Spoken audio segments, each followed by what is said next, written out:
Hello, hello, hello. Season 4. It's been a while. We are back, ladies and gentlemen. We are back. How you doing, Rob? How you doing, brother? How you been? I'm great. I'm happy to be back with you, Ro. Happy to be back. Okay, I'm your host, Ro Carter, and my co-host, Rob Smith, doing what he do best. He just woke up, so I apologize, ladies and gentlemen. We're going to get the best Rob. We're going to get the best Rob. Best show back. He hasn't thought about what he's going to say. He's going to go spitfire, so it's going to be great. Spitfire. So, how was your summer, buddy? Summer's been great. It's a little hot here. It's this past week, 2 weeks in LA. Woo, it's on fire. Hot. I've seen people complain. It's like, God, it's so hot in LA. It's so crazy. It's ridiculous. Well, Miami has been like I'm dying in Miami, bro. I'm sweating just freaking breathing. Like, what are you talking about? Well, I've been back and forth there too, so it's been a lot. When's the last time you're not coming out anymore? Yeah, I'll be there probably in a few weeks. Maybe. All right, we're gonna do a photo shoot. We gotta do a photo shoot. We're gonna update some stuff. Let's do it. Bring a suit. All right. Absolutely. Anyway, I got a puppy. We got a puppy. Whoa. Yeah, it's a beautiful dog. It is now teething and has grown from 10 pounds to 20. And it is just terrorizing the house. And what breed? What? What breed? It's like a pit mixed. And so we have a senior dog named Ellie who's 10 and a half. They don't know really, but 10 and a half, something like that. And so she's fully deaf. And so she's a rescue. And so my girlfriend got her before I met her. It's during COVID. So then I met her, and then it's my dog now too. I don't know how that works. That's your child, but I digress. And then we got another dog. So the prerequisite was that the dog had to be deaf. Because deaf dogs are great for so many reasons. Like you appreciate your time a lot more. People are like, oh, they must be difficult to train. No. Once you get them in that zone, they're pretty good. So this dog, they said it was going to be smaller and deaf. The dog is only deaf in one ear and is going to be ginormous. So we were lied to. It's been an amazing time. The two of them, it's not going as great as I thought it would be. I mean, they're working together. Yeah, the little one's nipping at the bigger one. The bigger one stubbed her toe, and they had to remove the nail and blood. It was crazy. It was a hot mess. And now she just nips at her, and it's just like, come on. So that's been fun. I've been cleaning up a lot of poops, vomits, everything you can imagine. So at this point, I think a dog is worse than a baby. I'm gonna go out there on a limb. This sounds complicated. It sounds like a complicated situation you got yourself into. But I applaud you because I always cheer people on who rescue dogs. I love that. And be careful, because Trump saying that people are eating dogs and cats. They're not. So that's a lie and misinformation that he's spreading about Haitian people in Ohio, which is so disappointing. But he does. But I digress. We don't. I will get you started. I've been going in on my Netflix last night. If you haven't checked it out, check it out. You can see what everybody's talking about. Yes. But anyway, go watch the debate, but filter out what you know is a lie, and what. Just Google people. It's 2000. I don't know. So easy. Anyway, so I wanted to give a shout out. Black Film has done a shout out to James Earl Jones, who passed away yesterday. And then today we lost Frankie Beverly. Oh, my God. So I want to give my personal experience to James Earl Jones. I used to take martial arts, Taekwondo, as a kid. And one of my favorite movies, everybody's going to say, like, Star Wars and Field of Dreams and Coming to America and all that other stuff. If you're a thespian of the arts, he did Fences on Broadway, The Great White Hope. Like, he's got a plethora of things that he's done. But for me, best of the best, he played a coach. And for the mixed martial art team that was going to, I believe, Korea at the time to fight. And it's like a 5 round. So the top 5 guys fight. And it was just like one of those, I was doing Taekwondo. So this was like our get pumped video or movie before we went to the Taekwondo event. And I was like so psyched. And I was like, wow, just his voice and his command. And then later on, you find out he plays Darth Vader. You're like, oh my God. And then Mufasa, say it again, Mufasa. So it's like the only knock I have against James Earl Jones, I apologize for this, is the movie Soul Man, is that he allowed that movie to happen. It's the only thing I can't. I'm sorry. If you've seen Soul Man, you know this brother went blackface for a whole film, and James Earl Jones condoned that movie right in front of everybody. So anyway, I digress again. And then my last thing I'm saying, then you can take over. I say nothing better about James Earl Jones. If you don't know about Frankie Beverly, an amazing songwriter and artist. He was jazz, soul, funk. He was with the Maze Band, and they did classics like Before I Let Go. That is, I mean, if that ain't the cookout classic for every black family, that is the song, Before I Let Go. Back in Stride Again, Joy and Pain. I mean, he had classics, and it's just, I was watching old videos again. I was like, oh man, that's just a vibe, right? It takes you back in time. So we're right now at the age or the time in history where we're going to lose a lot of amazing actors and artists and just people that really changed and sculpted our culture. Yeah. And so I just want to pour some out for both those black men tonight, and black excellence at its greatest. So hopefully we can find people that'll come up and fill those shoes or set another mark. So anyway, you want to add to that? No, absolutely. I think you summed that up beautifully. So thank you very much. All right, here we go. We're back to it. We got two great movies for you tonight. One's a series on Peacock right now. You know, Kevin Hart just does what he wants. And then the other one is on Netflix. Well, is that am I? Maybe not. You know, hey, you want a movie, Kevin? Hey, here you go. Want to talk about it? Here you go. So anyway, I'm gonna give Rob's pick. Rob, what would you like to do? We have the amazing Rebel Ridge with this star. I mean, I knew about the brother Aaron Pierre, but he really just I mean, who became when's the last time a young brother became an action star, right? Think about that. But all the older guys, you know, the Will Smiths, who's the British dude? What's his name? You know, all the older guys are like these action guys. It's very rare these young dudes come up and can take over a screen like that. So it's nice to see that another British dude taking roles from us, you know. Oh man, and then we have Fight Night, which is about the $1 million heist that happened in Atlanta in the 1970s during the Muhammad Ali fight, when he was actually banned from fighting because he didn't want to fight in the war.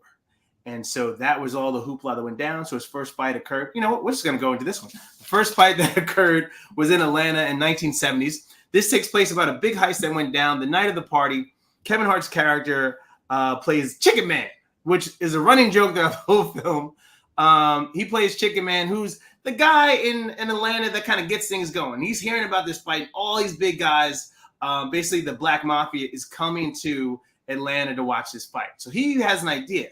I can throw a party for this. I'll be the new guy, and I can get these changing. He has a future for Atlanta. The future is he wants to make Atlanta the new Vegas, the new Black Vegas, I should say.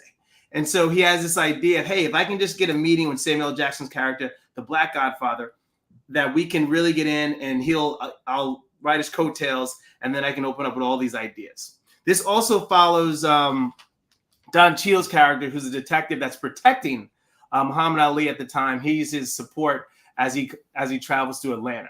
Don Cheadle's character is going through some things of his own, being the first Black man in police officer to break the color barrier. And so his first job, he's like, listen, I'm a detective. I want to get a job. He's like, no, go protect Muhammad Ali.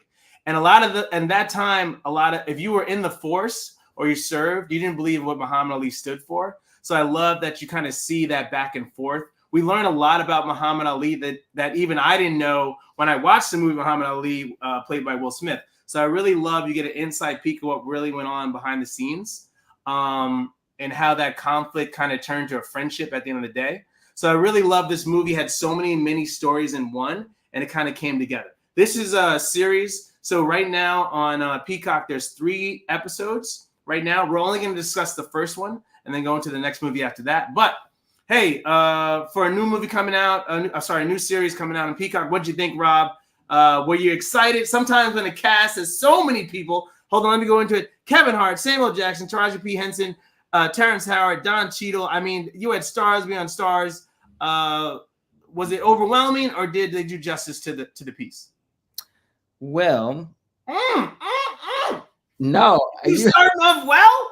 Is he starting off this first episode off well? Is that what he's gonna do? God damn. No, I was gonna say, well, it premiered at Martha's Vineyard African American Film Festival. I know Donna went there, and Donna went to the premiere, and she had Donna on tonight. Yeah, Donna saw the Q&A with the producers and the cast. I was extremely excited. Of course, Will Packer is one of the producers, so I was like, okay, it's gonna be great. And then I saw the cast, which, like you said, is an all-star cast. We have Don Cheadle, Samuel L. Jackson, Taraji P. Henson. The list goes on. Lori Harvey's in it. We have Chloe Bailey coming. I was like, was that Lori Harvey? Good. She looked phenomenal. It's just such a well-rounded cast, and for it to be such a big period piece, I thought the costuming was phenomenal. I thought the set design was impeccable. I thought that people really embraced the accents of not only the true life characters that they were depicting, but just the South in general. Some of the characters are from New York, some are from Miami. There was a little humor in there. It's very well rounded. And so far, I'm excited and thoroughly impressed, and I cannot wait to see more. You thought I was going to say the opposite. I mean, listen, ladies and gentlemen, we know the old Rob. The old Rob's like, man, well, they could have done this better. They could have cast me. They could have cast me. It's not the old Rob, it's the still Rob. Oh, still okay. Listen, he just woke up. Hibernation. He's in a little hibernation. So when I went into this, my only thing was I have no fault with Kevin Hart. Love his stand-up. When he does serious roles sometimes, the only fault I would say, I wish they would have disguised him a little bit more, because the hair and makeup doesn't. The one thing I love about Samuel L. Jackson, you put a wig on him, I believe anything he is. No, seriously, you put a wig. I mean, the classic movies he's done, Broken, Pulp Fiction, like all when they put the hair on him, he just becomes this character, and it's very rare. Even Terrence Howard with the long. I love Terrence taking his. They just morph into it, and so I think Kevin sometimes doesn't do that because you only see him as being funny. Shout out to him. He's done more serious roles. So the one with Wesley Snipes is his brother. That was amazing. He's done some more action stuff as well. So he's becoming a more serious drama actor. And so sometimes it's kind of tough. I would have loved it more if I didn't know it was him, right? If they're throwing it off like, oh, is that Kevin? I'm not, if I'm questioning that the whole time, because then I can just enjoy it. But after I let that go, I kind of enjoyed him and his role. And like you said earlier, they did a great job. It felt like old school Shaft, like those old 70s movies. They had a budget. I love when Black folks have budgets for movies. We can act. No, seriously, it's like. Well, Kevin Hart was a producer. Will Packer's a producer. They're not coming to the table, cheap. They're gonna do it right. That hurts sometimes. Black cinema is that we don't get a good budget, right? So you got to throw some things out. So you could have made a lot of those scenes very cheesy, old school, where you're in the car and kind of doing this, and that kind of takes away, like, oh man, this was so good, and then this. My other knock, I had a tough time, but I accepted it. Was the Muhammad Ali character? I thought the brother was good, but it's so tough because we've seen Will Smith got nominated for an Oscar for his role as Ali, and then A Night in Miami, the brother who played was that Ali that night after his fight? That was an amazing. The guy who played him, the young actor who played him in A Night in Miami, that was an amazing role too. And so it's really tough now. You got to like come hard or come correct. Otherwise, I'm just like, what are we doing? So that was my only knock on the series so far. I just love the melanin of Black folks. I love that we're getting more work and everything is happening for a reason. So it was beautifully done and it had a flow, right? I love how they did a rewind. Like they showed you like, oh, he's got a gun to his face. And you're like, what's going to happen? So it's very creative, very on point. It's informative too, because you're learning about things, like I said earlier, about Muhammad Ali's interaction at that time in Atlanta. And I had no clue. All you learned is about his big fight with the Rumble in the Jungle and kind of stuff like that. So it's like, oh, wow, this was going on too. And just learning how to build those relationships. And at the end of the day, he was a guy who stood by his morals, right? He's like, hey, I'm not fighting a war that I had nothing to do with. I don't have any beef with these people. And so sometimes that gets misdirected and like, oh, it's kind of like the Black Panthers, like, oh, they weren't about peace and love and all that. I was like, well, they were, but if white history tells their story, it's that narrative. So I kind of love that we got to see another aspect of that. No, all right. No, I agree. I don't want to knock the young man who plays. No, again, I'm not knocking. I'm saying that's my only. No. I'm saying I hear you, but for me, is that not tough shoes to fill? Listen. This is what I was mentioning earlier when you're actually trying to portray a very well-known character. It's such a mountain of a task to climb, and I think he did a great job. I think it was very nuanced, and he wasn't on. It wasn't over the top, which I respect. It wasn't over the top at all. There was a lot of subtlety in he played it very safe, and then there was some high pitches. Like when he came into the room and he was like, "Hey, I'm here," I was like, that was like perfect. Yeah. There was a lot of subtlety in his approach to the way that Muhammad Ali spoke and his movements. So yeah, I don't know. I thought it was nicely performed. All right. Bro. Again, I'm not an acting school. I don't do anything, man. You know more than me. I just look at stuff and I'm like, hey, all right. No, I thought it was a unique approach to it. But yeah, I thought it was good. Note to self. All right. Anything else you want to add to the series? That's it. What do you mean? Oh, you want to? Okay, we'll go through it. No, I'm saying you want. Okay, let's go through it. I think we're gonna talk a little bit more about the. It's wild, man. You didn't add anything. I talked about some stuff. You didn't add anything. So. No. Right? I literally went on and you said nothing. You're just like I didn't know because you did a great summation of the episode, and I didn't know if you wanted to like kind of dive a little bit more into like the progression of the storyline and where we think it's going and what's going to happen. Because I don't really, I stopped at episode 1. I know. Yeah, again, episode 1 is just a taste, and so that's again, I think I went over those parts. That's like the what's going on, and then I was waiting for my partner to be like, oh, and then so this is what I like. Oh, bro, you put it all on me. My partner looked at me like, all right, that was great. No, like I thought it was I thought it was great. To me, the one part I'm a little bit confused on is Kevin Hart is so involved in this relationship with all these women in this show. Oh, yeah. He's got a wife who's into the church and 2 kids, and then he's got side pieces everywhere, which is crazy. Which is crazy, and I don't even know how you juggle that especially back in the day. I guess you could juggle back in the day because you didn't have phones and like that. You couldn't, yeah. And then I'm interested to see how Lori Harvey's character is going to be an influence on the progression of the story as well, because Samuel L. Jackson's character is so enamored by her. So I have the feeling she's planted here for something specific, and I don't know what it is, but I'm sure it's going to come to light. Yeah, so there's a lot of relationships that's going on. You kind of you learn how Kevin Hart's character Chicken Man is hustle, right? He really hustles. Like his hopes and dreams are falling on this one event. And like anything in life or any movie, when you put all your eggs in one basket, you just never prepare for what's the worst case scenario that can happen. And so you kind of see it's like this character's like, you wish them the best, but damn, man, like you don't even see it coming. And there's so many different hustles. And it reminds me like when you watch these old movies back in the day, it's like there were so many game hustles back in the day. Like there were guys playing hustles on other guys' hustle. So like especially if you didn't trust or you had too much trust in women, or around too many women, that was the biggest game. They're running game on you. And so we find out later that that may have happened to him, which leads to him being blindsided by this heist that's going to go down his place. As we kind of lead into that, we kind of find that there's nothing really going on in Atlanta, right? This is its time. Like this is one big event.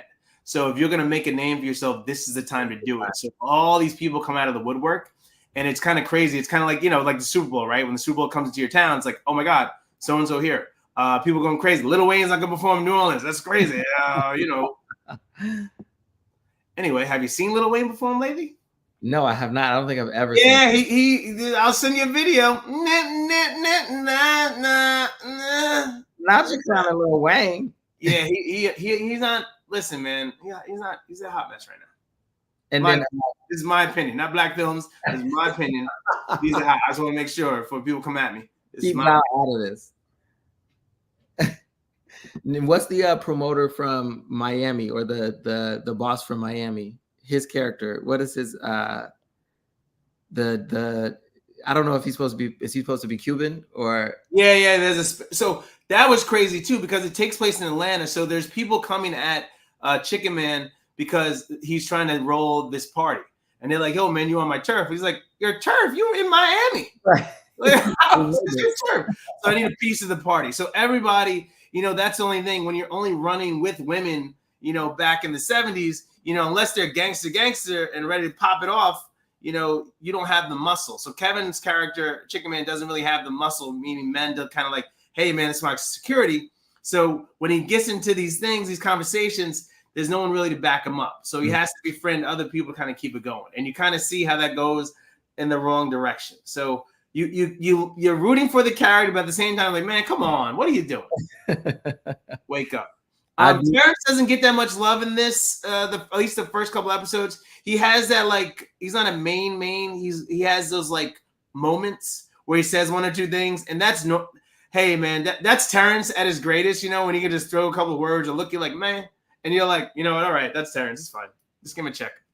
Yeah, I feel like he's integral to Samuel L. Jackson's world in some way. I don't know what it is yet. I'm still trying to figure that out too. But I'm excited to see where it goes. I'm definitely going to watch another episode after this tonight. There you go. There's 3 out right now. Another one comes out this week. So it's great character development. So you're really getting to learn about the characters, how the times were back then, what were the hustles, and it's also like Black excellence at that time. It's a different kind of vibe, and imagine a party back in the day where no guns, where everybody's strapped. So that was that's what leads up to the heist of being crazy, because no one in the room is strapped, which I'm kind of shocked that no one brought a gun. Nobody. No, and not even the house people had like a gun hidden just in case stuff happened. Well, we know Taraji had a gun. Yeah, we're gonna find out later. Why are you ruining stuff, man? He had a gun at the beginning of the episode. No, just that. No. Remember, she had the pistol. He's like, "Why you got that pistol?" But I think they took it away from her. No, he didn't take it. Well, I'm on episode 1. See, you don't know what you're talking about. I don't know yet. All right, he got to watch more episodes. Yeah. So I would suggest check it out. It's a fun ride. I'm excited to see where it goes. Kind of goes from there. I don't know, Rob, if you want to do it. If you want to do the series for this show. Yeah, let's do an episode a week. Okay, we can ride it out. So maybe next week we'll discuss 2 and 3, and then with the 4 we'll go boom, boom, boom. All right, there you go. Little homework for you. All right, coming back to it now. Next movie coming up is called Rebel Ridge on Netflix. Now, ladies and gentlemen, when I saw this thing, I was like, really? I was like, young brother, I haven't seen him before, but I did see him, so I didn't recognize him with the look that he's older now. He worked out. I don't know what he got. Brother got buff for this movie. I was like, damn, all right. And he's kicking ass. And so I was like, all right, who's this young brother? Let's see what this movie's about. And I saw Don Johnson. Don Johnson still is one. Listen, the man is 74 years old. Looks amazing. If you don't know who Don Johnson is, Google the man. But he's the original Miami Vice, and I live in Miami, so you gotta know Don. 2 people you gotta know down in Miami is Don Johnson and what's the lady? What's the lady? Sorry, I don't know. Which lady? Which lady? The Spanish lady, the older lady. She's old now. From what? From Miami. Everybody knows her. The Spanish lady from Miami. Yeah, they live in the island. Come on. Oh, Gloria Estefan. There you go. I'm sorry, folks. Oh. Yeah. Who are you talking about? Yeah, I had no idea. Sorry. Side note. I was taking an Uber one time, and we were talking about J-Lo in the car, and then I was like, Gloria Estefan ain't the queen of Miami. And the guy stopped the guy stopped the Uber. He's like, my friend, you will not talk about Gloria Estefan like that. He's about to put you out on the road. Yeah, she is the queen of Miami. She is. And I was like, My bad. Okay. You learn something, but I never been stopped. Listen, I could be in New York and I would have said that about Biggie. No one would have cared.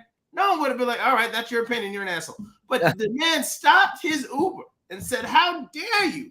Blasphemous stuff that you were saying about the queen of Miami. Put out on the street, bro. So don't mess with Gloria Estefan in Miami or you get one. You get cut.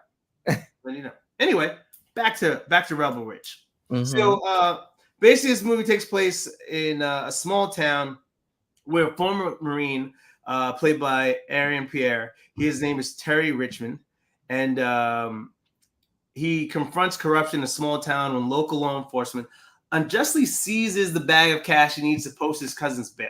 So this movie is when I tell you, action off the bat. I've never seen a movie start off this fast. It was like, let's go. So this young brother is riding a bike, and we see him riding a bike with his headphones in. Let me tell you something. Rule number one, being a black man in America. You don't ride your bike in no small town with both your AirPods in and playing your music up really loud. That is when I watch, there's a couple of scenes in the movie, I'm like, as a black man, what are we doing? Yeah, absolutely. Right? I was like, you're dead. You're dead. So anyway, the movie starts off with a crazy scene where he's riding a bike. There's a cop behind him. He can't see the cop because he's got his headphones in, the music blaring. And it's not even hip hop. It's like old school rock. I was like, all right, they're rocking out. And so the officer is now fed up. And so he hits him in the back of the bike. This brother flies off the bike. He's like, yo, what the hell's going on? He's like, down the ground. I'm like, okay. So in America, if you've been pulled over by the cops, it goes a couple of ways.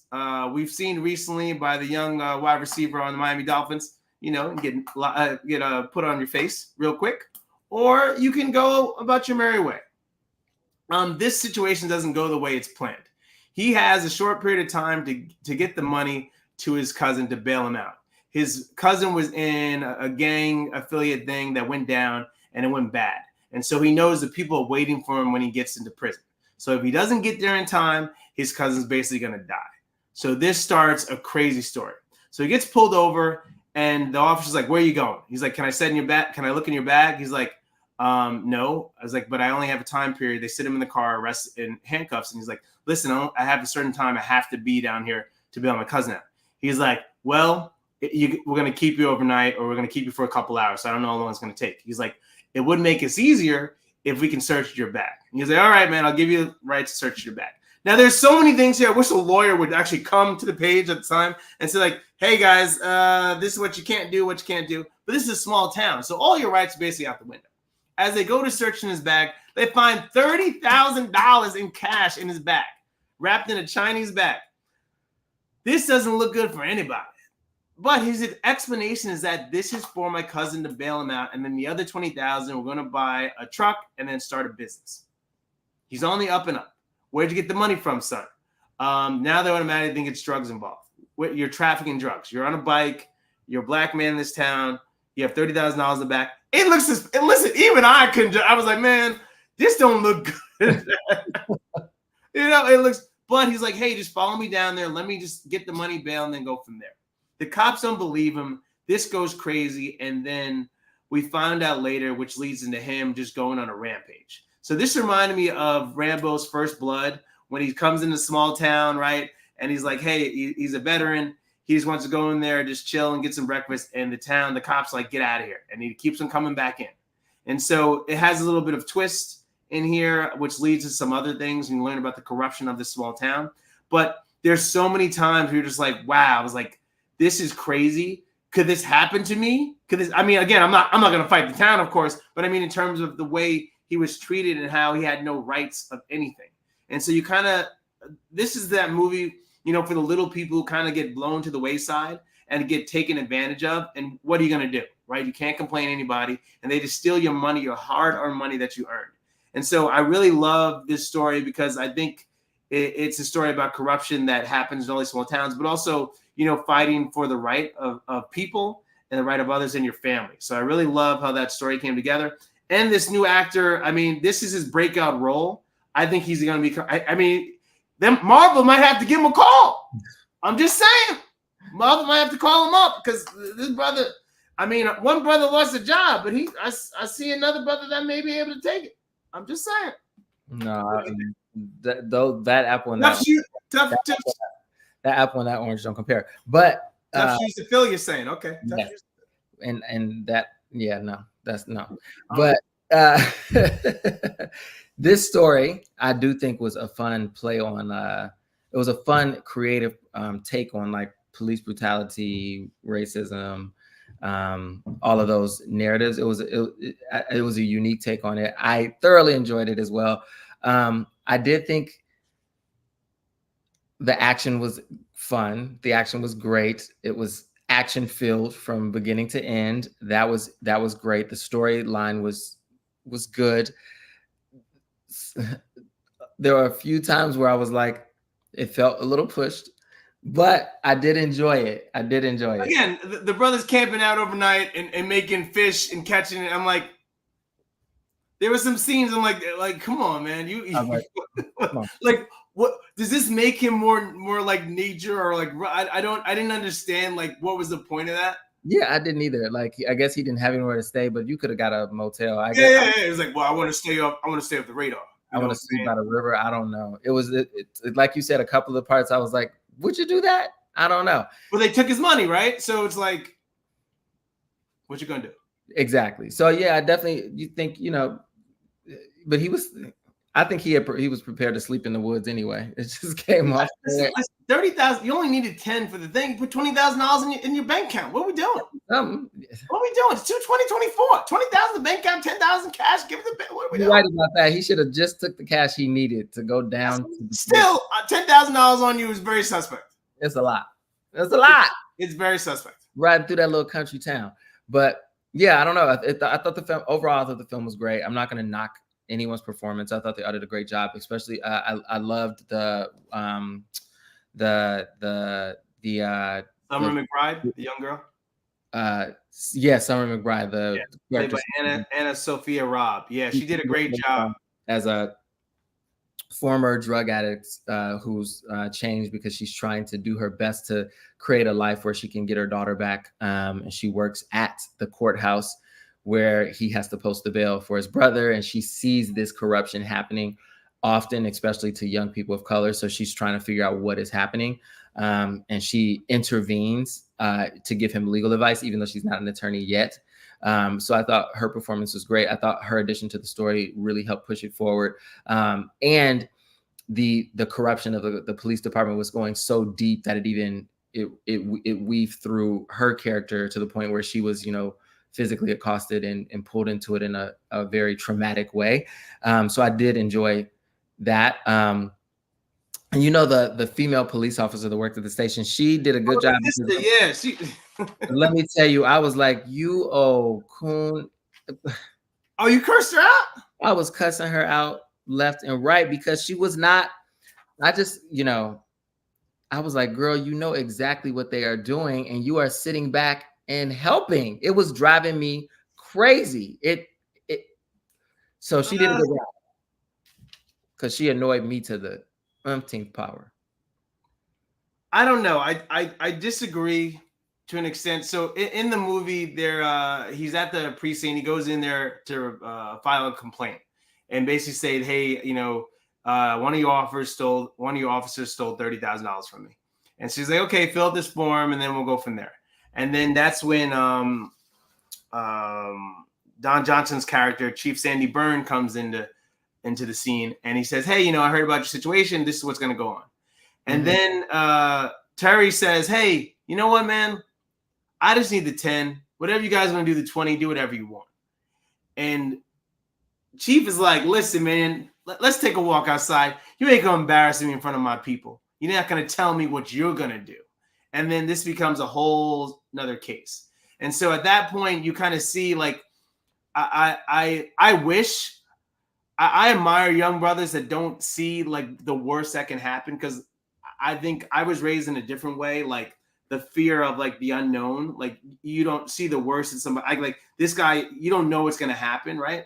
And so he didn't even care about that. He's like, listen, my main goal is to get my cousin out.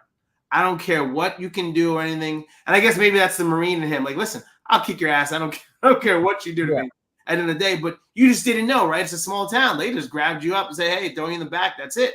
And so I really love that balance. Him and Don Johnson on that scene, in that scene, were amazing with each other. That back and forth, it was great. It was a lot of respect. And then the young sister there, she has this situation, you know, where he grabs everybody up. That's why I respected her, because she didn't have to do that. When he gets out there and it fakes that he's in cuffs, that scene could have go. That scene, by the way, is never going to work. I don't care what anybody says. But she wasn't doing that for his benefit. She was doing that for her benefit, because he had a gun with a bullet in it and she didn't. Of course. But I think at the end of the day, he was dead and no one wins, right? So again, she did the right thing to that extent. Later on, you know, I don't know this guy. The only thing that has us the same is the color of our skin, right? I don't know your relationship. These folks have done more for me. Hear me out. These folks in this town have done more for me than some stranger. So I don't know if you're crazy. I don't know if you're crazy. I don't know what your story truly is, because I'm hearing it from their perspective, right? Then she learns later, oh, you're actually one of the good guys, right? She knew that the corruption was happening in the police department, and she knew specifically what corruption was happening with the young people of color, because her friend, the white woman who was a recovering drug addict, she had already been filtering information to her secretly, so she knew what was going on, and she was trying to stay above the fray because she didn't want harm to come her way.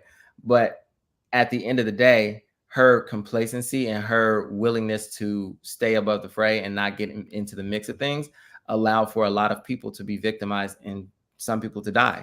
So for me, her character was one of frustration and aggravation, because she sat back and allowed this to happen while she worked in the police station with all these racist white men. But I think that's typical in most jobs. And what we see, why this stuff continues to happen, is like, because there's people in there that allow that to happen. Everyone's like, oh, there's a few bad apples. Like, no, the whole thing is rotten, because no one says anything, right? And it's kind of like that Serpico thing. You're afraid you're going to be called out. And now, I got to watch my back. So I understand both. I don't like it. I agree with you. I don't like it, but I understand it's a survival, right? Either I leave completely, but if I got to stay here and work amongst these people, I got to find a way to survive. So this is how I do it. So I'm understanding to both parts. Later, she makes up for it. So she almost she halfway makes up for it, because yeah, but she only did that after she saw what happened to a white person. Because again, remember, I look at it as a fellow officer, not as a white person. No, and because the blue, only because the blue is like that. That's how they are. It's that allowed them to destroy all the evidence that was stacked up against them, including the evidence that would have helped him exonerate himself, and would have shown them the brutality that happened to his brother before his demise. Like that her willingness to hand all of that over out of trust for these men who she knew had been from the beginning treating people of color the way they have been for the benefit of themselves and stockpiling money in the back of the police station. So she knew, and she handed over all that evidence to them, knowing what could potentially happen. And that to me was disgusting. And then in the end, she goes, after there's a massive circumstance, she goes, oh, maybe I should be on the other side of history. Sometimes it takes people to wake up, Rob, Well, she woke up too little too late. And that's why I'm saying I was upset. It pissed me off. Okay. Sometimes it be your own people. Sometimes, you're like, own people. Come on, sister, help brother. I'm just trying to, and that was crazy too when they offered him. So his cousin winds up getting the living daylights, beat out of him, and so they send him by helicopter back to the hospital. And so this is when they find out. And so Chief Sandy Byrne wants to make a deal now. He's like, listen, here's your money. We're sorry about what happens. There's a miscommunication. If you leave now, everything's going to be good. And so question to you, what would you do in that situation? Are you going back with, I'll give you the skill set and everything you have. You have his whole skill, but you person, Rob, are you going back? Or you're like, hey man, I'm down. I'm done. I'm leaving. And that's it. Because you did some bad stuff too, right? Like technically you can do time for what you did. So now it's like, hey, we're gonna let everything go. It sucks I lost family, but at the same time, it's like does my life mean more to me? I don't know. There's some selfishness in there, but at the same time, it's like, I think I'm going back. Really? But I think I'm going back with a circumstance that makes sense. I don't think I'm going back as like Die Hard. He going back like this is it. I'm like, I think I'm going back with like proof of like of foul play from the police department and trying to get the corruption handled. You're taking the legal approach. Yeah, I think so. But okay. I don't think I'm going back with guns ablazing. You're not going like Liam Neeson, like, hey man, everybody's down today. That's great for an action movie. I don't know if that's great for real life. Yeah, I'm like, I kind of love that too, because it's like no way, and then you're like, so they kind of they touch the line a little bit, and you're just like, is this, how unbelievable is this? But there's certain things that are believable. So he does it. I was looking at some stuff, some film on him, and he's like, yeah, I did a lot of my own stunts for this. So you really get to see him move. There was one flip I was like, ooh, that was meh. But everything else was tight. Yeah, honestly, there's one flip. You can watch it again and bug you out. I'll send you the part of it in the movie that he does like a thing, and I'm like, it was like Tubi style. Yeah. It was definitely Tubi. Like he couldn't get, when someone can't get that role right or something right, and they just like, okay, we'll just keep it in the film. Just keep going. You've tried too many takes. Keep going. And so, but besides that, it was really great. He had some one-liners too in there. It's like, nah. And I was like, that it was a small one-liner, but those are things that become like, big names for you later down the line. So I really, Rob doesn't believe in this young brother. I didn't say that. I do. I didn't say that. I think, listen. I didn't say that. Aaron Pierre, I believe in you, brother. I do too. I'm passionate. Not enough to take big shoes, but I can't wait to laugh at Rob later. 5 years from now, when Aaron Pierre is this big blockbuster actor. That's okay, because I'll be in the film with him. Oh, look at, not after he watches this. Listen, nobody said the man is terrible. I just said that there were some things to be desired in that film.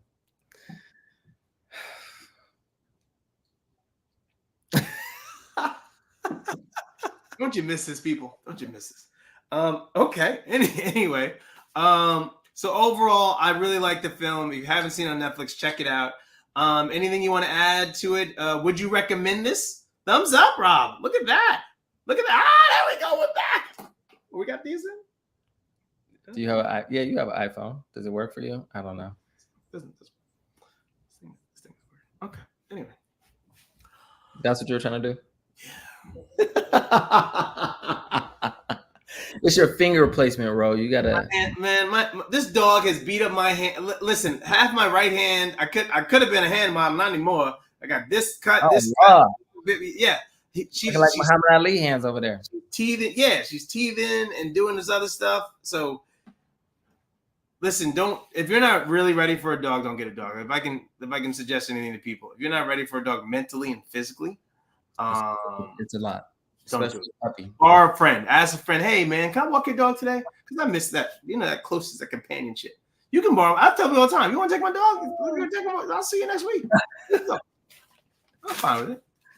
Anyway, good show today. It was good to be back. Great to see you, buddy. We're back, people. We're gonna have some prize guests this month as well. One of our other amazing staff, Coco. She's amazing. She's gonna give us her talents once a month. So I love that. And so maybe we get some other people on here, some friends of Rob. Rob knows everybody, so maybe we get more of Rob's cool friends out here to jump on here and do some stuff. I know nobody. I just try to. Oh, please, you know everybody in Miami, bro. Hey,